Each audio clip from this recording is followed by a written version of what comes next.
그리고 하늘의 기쁨을 늘 더하여 주시옵소서. 이를 위해서 구역장님께서 말씀 인도하실 때, 권찰님 사랑으로 섬길 때 하늘의 기쁨을 온전히 누릴 수 있도록 역사해 주옵소서. 저희들이 이제 하나님의 말씀 함께 나눕니다.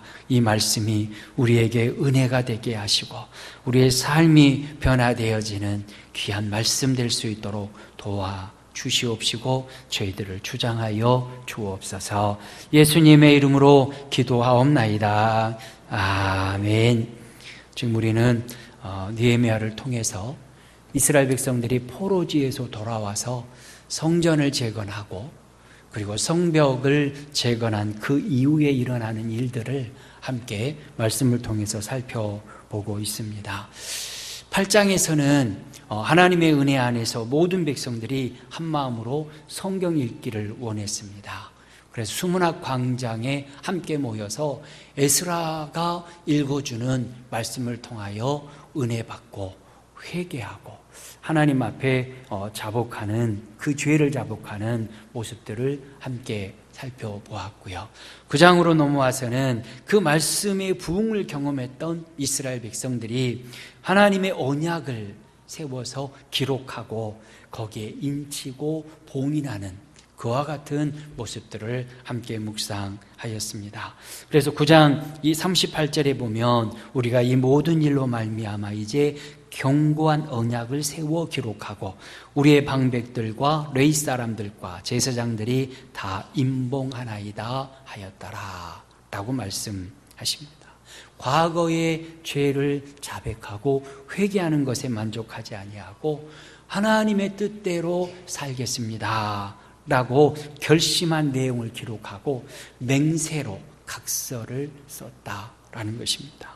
그리고 그 각서 쓴 곳에 도장을 찍은 사람들의 이름이 쭉 소개되는데 10장 1절부터 27절까지 내용에 보면 그 사람들의 이름이 구체적으로 기록이 되어져 있습니다. 제사장 그룹이 23명의 이름이 등장을 하고요. 레위 사람들이 17명, 백성들의 대표자가 44명이 등장해서 전체 84명의 사람들의 명단이 그곳에 기록되어 있습니다. 이들은 백성들의 지도자였고 그래서 본을 보여야 할 사람들이기 때문에 앞장서서 이름을 쓰고 그곳에 도장을 찍었다라는 것을 우리가 볼 수 있습니다. 그리고 그 외에 도장을 찍지 않는 많은 사람들이 있었는데 그 사람들은 언약한 내용대로 준행하지 아니할 때는 저주를 받아 마땅합니다 라고 저주의 맹세를 하고 있는 것을 볼 수 있습니다. 말씀대로 살지 않는 것처럼 저주스러운 일은 없다 하는 것을 지금 이스라엘 백성들이 경험을 했습니다. 말씀대로 살지 아니하고 우상을 숭배하고 하나님을 거스리는 자로 살았던 그들이 결국 바벨론의 포로로 끌려가서 70년을 굴욕되게 살아왔습니다. 그리고 그 모든 것이 말씀에 순종하지 않은 죄값인 것을 저들이 깨달아 알았기 때문에 하나님의 말씀대로 살지 않으면 저주를 받아 마땅합니다 라고 맹세를 하고 있는 것입니다. 그리고 그 맹세의 내용들이 이제 그 이하에 28절 이하의 말씀 속에 쭉 우리에게 나타나 있는데 그 언약을 크게 정리하면 세 가지로 정리할 수 있습니다. 첫째는 결혼에 관한 것입니다. 두 번째로는 그 안식일에 관한 것이고 세 번째로는 성전을 어떻게 관리할 것인가에 대한 맹세들이 그 안에 나타나 있습니다. 그래서 첫째는 이방인과 결혼하지 않겠다라는 맹세가 등장을 합니다. 30절에 보면 우리의 딸들을 이 땅 백성에게 주지 아니하고 우리의 아들들을 위하여 그들의 딸들을 데려오지 아니하며 이방인들과는 결혼시키지 않겠다라는 맹세입니다. 이방인들과의 결혼은 왜 안 되느냐? 우상 숭배에 빠져서 하나님 앞에 범죄할 위험성이 너무너무나 크기 때문에 그렇습니다. 그리고 또한 그렇게 태어난 자녀들은 하나님의 말씀 안에서 언약 백성으로 양육되어지는 것이 아니라 우상 숭배자로 양육되어질 가능성이 너무너무 컸다는 것입니다. 그래서 하나님께서는 이스라엘 백성들에게 이방인들과의 결혼은 금지를 시키셨습니다.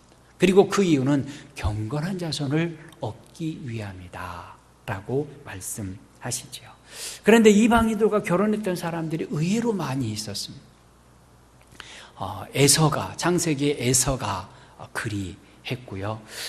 그거는 율법 이전의 문제니까 율법 이후에 그래도 믿음 안에서 신앙생활 잘했다, 하나님 앞에 1000번제를 드렸다라고 말하는 솔로몬도 이방 결혼을 숱하게 했습니다. 수많은 이방 여인들과 결혼했는데요, 그 이방 여자들이 시집으로 오면서 그냥 온 게 아니라 드라빔이라든지 각종 우상을 들고 왔습니다. 그리고 궁궐 안에 그 우상의 전을 지어놓고 그 우상을 섬기게 되었습니다. 그러다 보니까 솔로몬도 나중에는 하나님을 떠나서 우상을 섬기는 어리석은 자가 되었고, 결국 인생을 망쳐버리고 나라를 두동강이 나게 만들어 버리고 말았는데, 그것이 이방 결혼이었던 것입니다. 아하방도 마찬가지죠. 이세벨과의 결혼이 그의 인생 전체가 가장 악한 왕이라 라고 불려줄 수밖에 없었던 그 이유, 그 빌미를 제공했던 것입니다. 그래서 이방 결혼을 이제는 하지 않겠습니다 라고 맹세한 것입니다. 오늘날에도 불신앙의 결혼은 여전히 문제가 되고 있습니다. 많은 사람들이 믿지 않는 사람과 멍에를 같이 맵니다. 함께 결혼을 합니다. 그러면서 결혼은 사랑으로 하는 것이지 신앙으로 하는 것이 아니다 라고 이야기를 하고 주장을 합니다. 그뿐만이 아니라 불신자를 전도하는 가장 좋은 방법 중에 하나가 믿지 않는 사람과 결혼하고 그를 전도하는 것이 아니겠느냐라고 말합니다. 그런데 무디 목사님이 이런 얘기를 했습니다. 믿지 않는 사람과 믿지 않는 사람이 서로 혼인하는 것을 여러 번 보았는데 믿음의 손해를 보지 않은 사람은 하나도 없었다라고 말했습니다. 통계로 보아도 신자가 믿는 사람, 믿지 않는 사람과 결혼해서 전도한 예가 참으로 극히 적다라는 것을 보게 됩니다. 믿지 않는 사람과 결혼하게 되면 신앙을 온전히 굳게 지키는 것이 아니라 적당히 타협을 하게 되어집니다. 그러다 보면 결국 구별된 하나님의 사람, 경건한 하나님의 사람으로 온전하게 살아가지 못하고 점점 세상과 타협하고 믿지 않는 배우자와 타협하다가 신앙이 식어져 가는 모습들을 보게 된다라는 것입니다. 한번 생각을 해보시지요. 소하고 말하고 쟁기질을 함께 묶어서 한다면 어떻게 될까요? 소하고 말은 근본적으로 나란히 서 있을 수 없지만 어떻게든 세워놓는다고 했을 때 쟁기질이 제대로 되겠는가? 말은 다리가 길고 소는 다리가 짧아서 쟁기질을 제대로 할 수가 없을 것입니다. 그렇기 때문에 믿는 자와 믿지 않는 자의 결혼은 소와 말이 한 쟁기를 끄는 것과 같다라는 생각을 해볼 수 있습니다. 미끄럼틀이 있습니다. 미끄럼틀 위에 한 사람이 올라가 있고 한 사람은 내려와 있습니다. 두 사람이 손을 잡고 당기면 미끄럼틀로 올라가는 게 쉬울까요? 내려오는 것이 쉬울까요? 너무너무 쉬우니까 말씀 안 하시겠지요. 신앙 안에서 나는 신앙 안에 있고 한 사람은 신앙과 상관없이 세상과 있습니다. 두 사람이 손을 잡고 끌면 믿음으로 들어오는 게 쉬울까요? 믿음 잃어버리고 세상으로 떨어지는 것이 더 쉬울까요? 후자가 훨씬 더 쉬운 것이 사실이라는 것입니다. 그래서 성도들은 신앙 안에 살자고 불신 배우자를 끌어올리려고 하고, 불신 배우자는 성도들을 자신과 같이 세상의 즐거움을 누리자고 끌어당기다가 보면 믿음을 잃어버리게 된다라는 것입니다. 바로 그것이 하나님께서 이방 결혼, 불신 결혼을 금지하신 근본적인 이유인 것입니다. 그것을 경험했던 이스라엘 백성들이 이제는 내 딸과 내 아들을 이방 사람들에게 주지도 않고 그들을 데려오지도 않겠다라고 맹세를 하는 것입니다. 두 번째 맹세는 안식일을 철저하게 지키겠습니다 라고 맹세를 하고 있습니다. 십계명 가운데 네 번째 계명이 안식일을 지키라는 명령입니다. 출애굽기 20장 8절에 안식일을 기억하여 거룩하게 지키라 말씀하십니다. 이 출애굽기의 10계명에서 주된 핵심 내용은 안식일을 지키라고 말씀하실 때 그 이유가 천지를 창조하시고 하나님께서 일곱 번째 날에 쉬셨으니까 안식일을 거룩하게 지켜라 라고 명령을 하십니다. 다시 말하면 창조에 대한 찬양과 예배를 드리기 위하여서 안식일을 지켜라 라고 말씀하십니다. 그런데 신명기 5장 15절 말씀에도 이 10계명의 제4계명이 등장하는데 그 안식일을 지키라 라고 하는 명령은 똑같은데 거기에 대한 부연 설명이 조금 달라집니다. 우리를 인도하시고 우리를 구원하심에 대하여 감사함으로 안식일을 지켜라 라는 말씀입니다. 신명기 5장 15절 말씀 우리 한 목소리로 봉독하겠습니다. 너는 기억하라.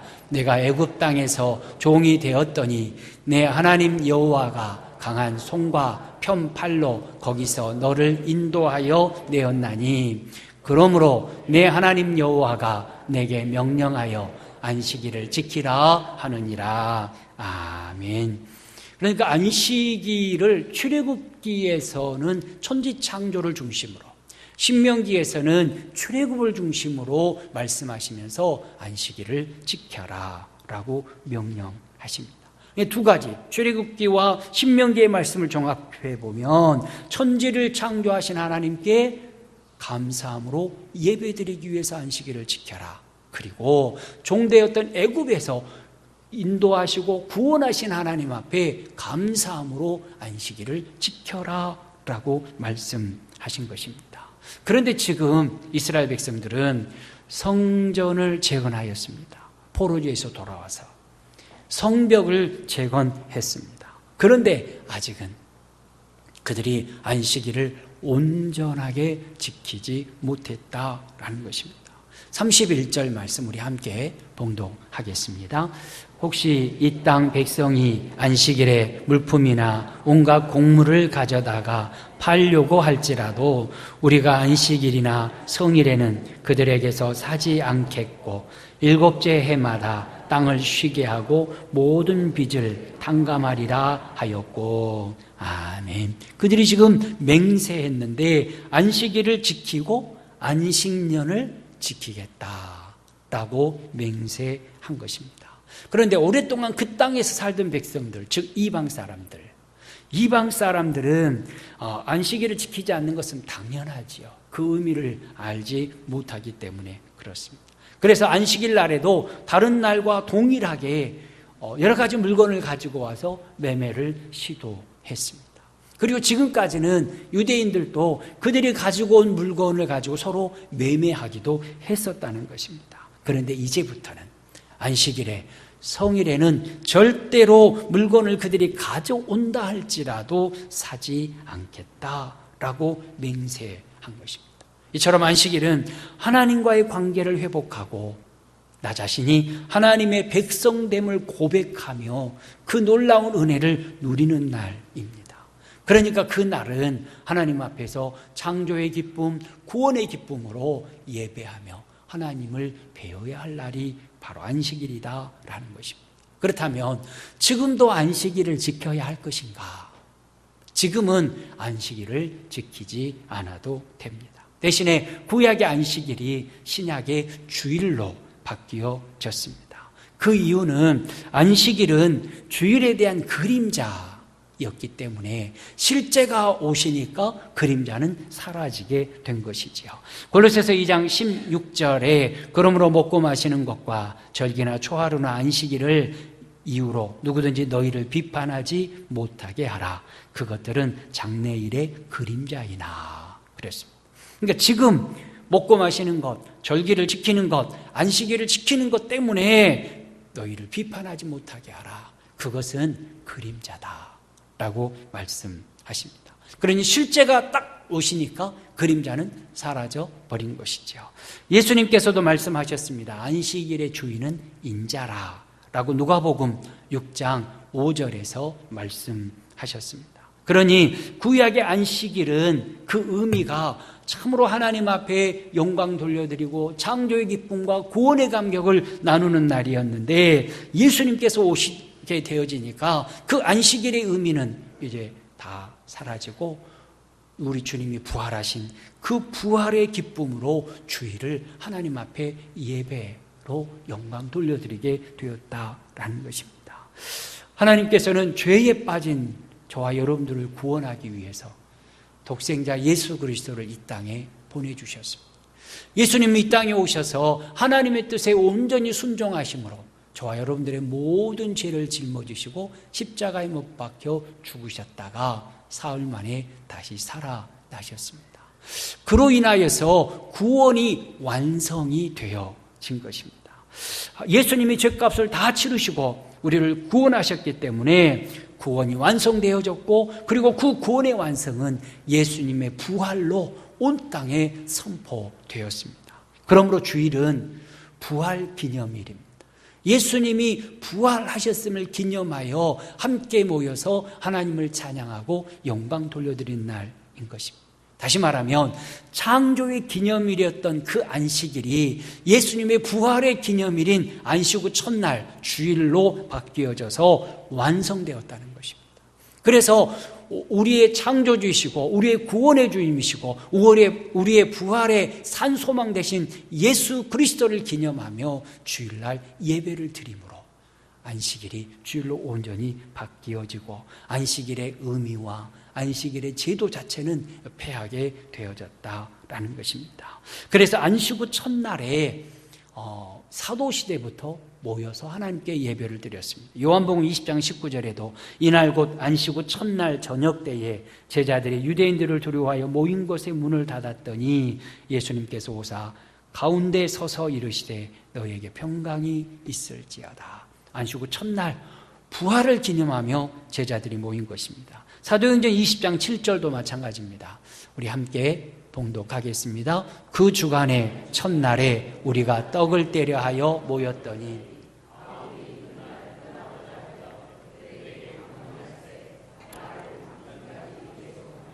아멘.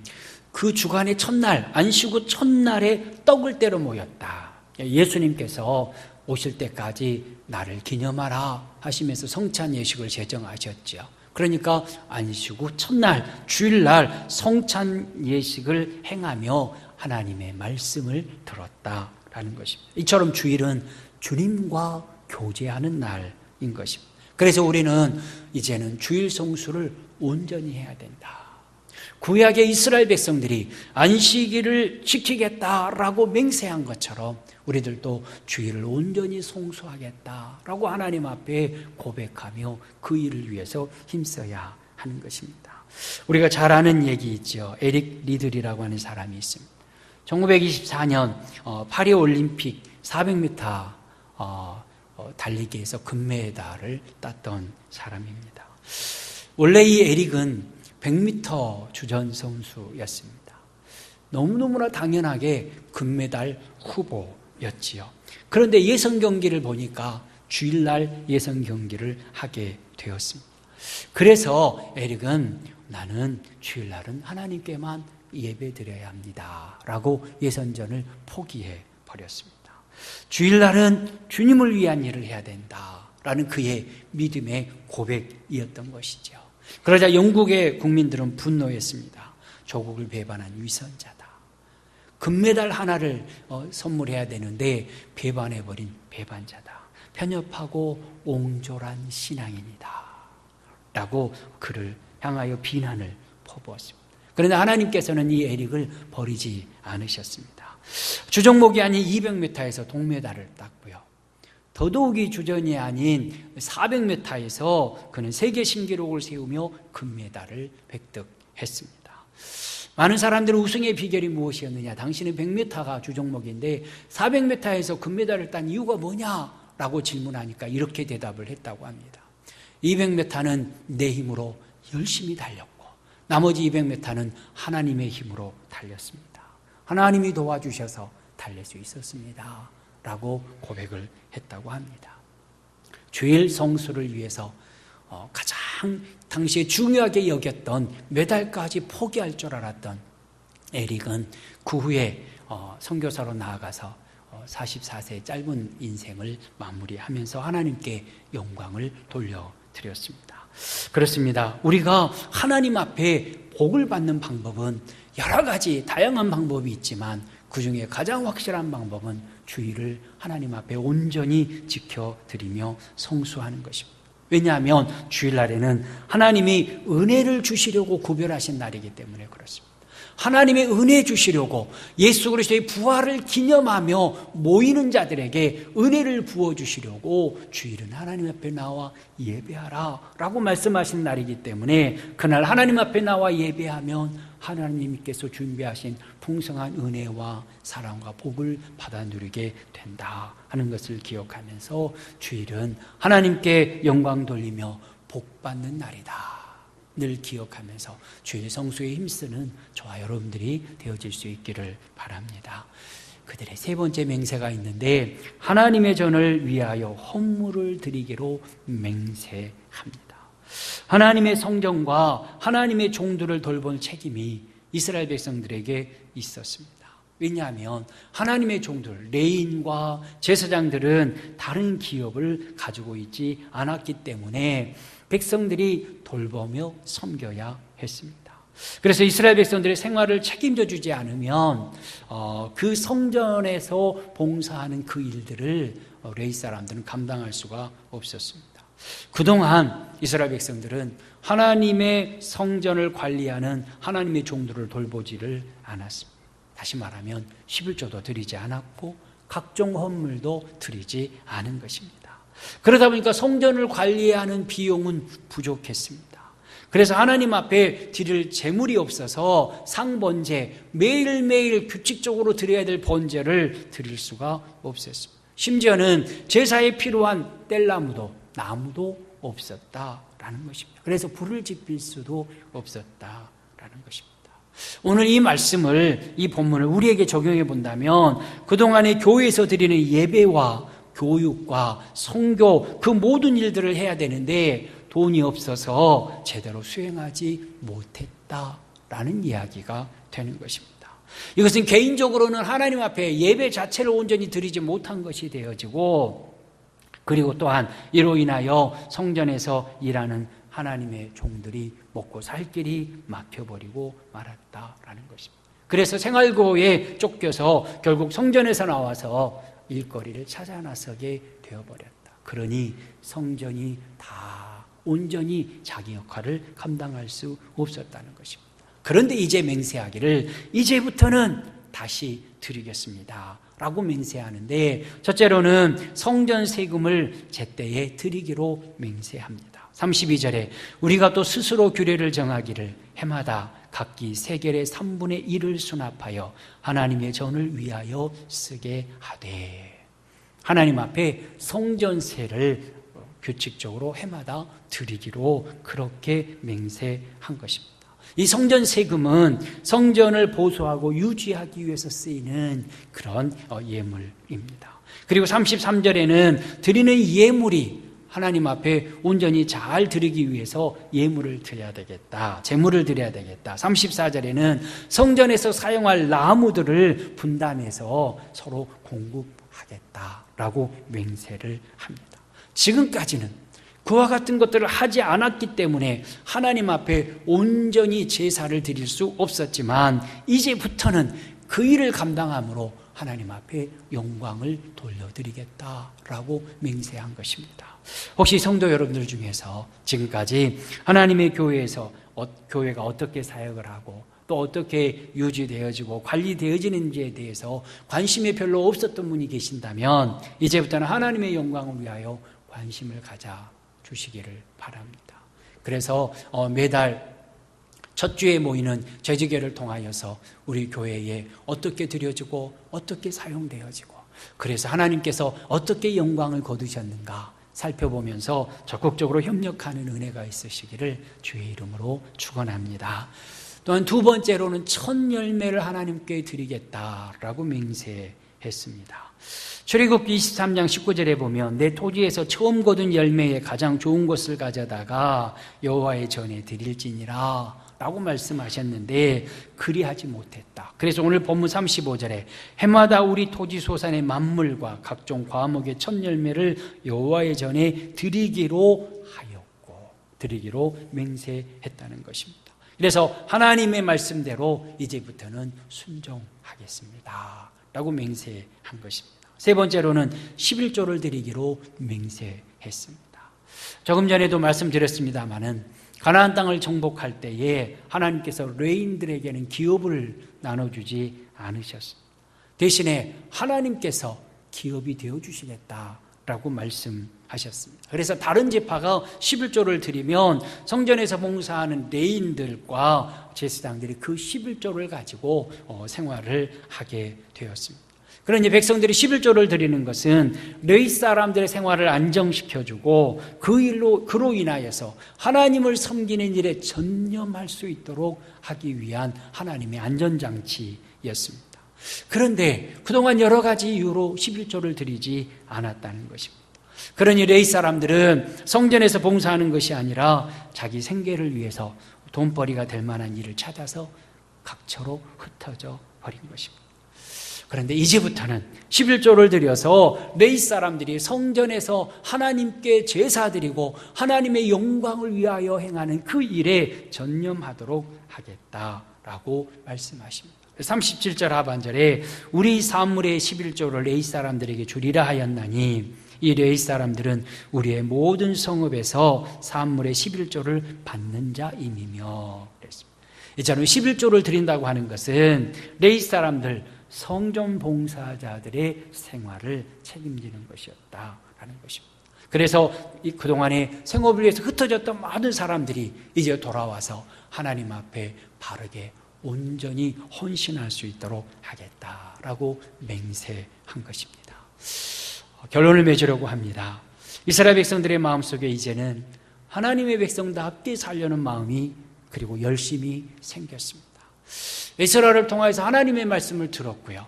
그 하나님의 말씀을 들으니까 자기 자신의 죄가 낱낱이 드러나게 되었고 통에 자복한 다음에 이제는 오직 하나님의 뜻대로 살겠습니다 라고 맹세하고 그 저주의 맹세까지 하면서 다짐하고 또 다짐했습니다. 그래서 언약을 새롭게 하고 그 언약을 굳게 지키기로 다짐하고 맹세한 것입니다. 그 내용이 살펴본 대로 이방인들과는 자녀들을 결혼시키지 않겠습니다. 안식일을 철저하게 지키겠습니다. 그리고 성전 제사가 온전히 드려줄 수 있도록 이제부터는 헌물을 온전히 드리겠습니다. 성전 중심의 삶을 살겠습니다 라고 맹세했습니다. 이 모든 것들을 한마디로 딱 정리하면 하나님의 언약 백성다웁게 살겠습니다 라는 다짐인 것입니다. 이 세 가지의 맹세 반드시 지켜져야 될 것입니다. 이방인과의 결혼, 그 다음에 안식일, 그리고 성전 중심의 삶을 포기하면 절대로 안 된다. 왜냐하면 하나님의 백성다운 삶을 잃어버리게 되기 때문에 그렇습니다. 저와 여러분들도 마찬가지입니다. 우리 아버지 하나님 앞에서 믿음을 굳건하게 지켜나가는 일에 절대로 포기하지 말아야 될 일들이 있습니다. 바로 그것은 믿지 않는 사람들과 멍에를 같이 매며 그들의 미혹에 넘어가는 것이고 주일 성수를 온전히 하지 못하는 것이고 하나님 앞에 예배 중심에 하나님의 선하신 뜻을 이루는 일을 온전히 이루지 못할 때 우리들도 하나님의 자녀다운 삶을 잃어버릴 수 있다 하는 것을 기억하면서 하나님과의 관계를 소홀하게 만들고 하나님의 백성다웁게 살 수 없도록 만들어버리는 모든 미혹하는 것들을 끊어버리고 하나님의 백성다웁게 살아감으로 말미암아 하나님의 예비하신 복을 풍성하게 누리며 살아가는 성도 여러분들 다 되어지시기를 주의 이름으로 축원합니다. 하나님 아버지 감사합니다. 이스라엘 백성들이 말씀 앞에 서서 회개하며 이제 하나님의 그 말씀 붙들고 언약을 굳게 세우고 언약 중수를 맹세하는 귀한 말씀 묵상케 하시니 감사를 드립니다. 하나님, 우리들도 이제 하나님 앞에 다짐하고 작정하고 각오하고 맹세합니다. 하나님의 언약 백성다옵게, 하나님의 신실한 자녀다옵게 살아갈 수 있도록 은혜 베풀어 주옵시고, 하나님의 자녀다옵게 살지 못하도록 미혹하는 우리의 모든 죄악들이 다 끊어지게 하시고, 오직 말씀에 붙들려서 하나님의 기쁘신 뜻을 다 이루며 살아갈 수 있도록 은혜 입혀 주옵소서. 하나님의 백성답게, 하나님의 자녀다옵게 살아갈 수 있도록 은혜 주실 것을 믿사옵고 예수님의 이름으로 기도하옵나이다.